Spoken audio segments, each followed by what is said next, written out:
বিএনপিতে যোগ দিছে শুধুমাত্র জিয়ুর রহমানের লাগিয়া বলতেছেন এক মুরব্বী।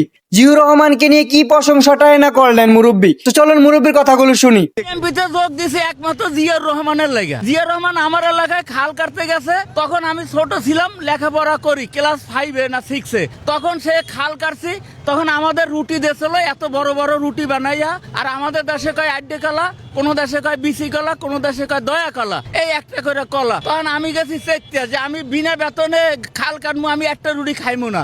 এই তখন এই জিয়াউর রহমান আমারে ডাকিয়া কোলের ভিতরে নিয়ে বসাইয়া কয় বাবা তুমি যত রুটি খাবা তত রুটি দেবো। আর আমার বাপ আমার পিছন দেয়া কুদাই যে হারাম দাদা তুই কি কার লাগে কি কার কোলে দিয়ে বইছো। আমি তো চিনি না সেই সময় রাষ্ট্রপতি কেডা। পরে আমার বাবাই কইলো যে হলো আমাদের বাংলাদেশের রাষ্ট্রপতি এই প্রেসিডেন্ট জিয়াউর রহমান।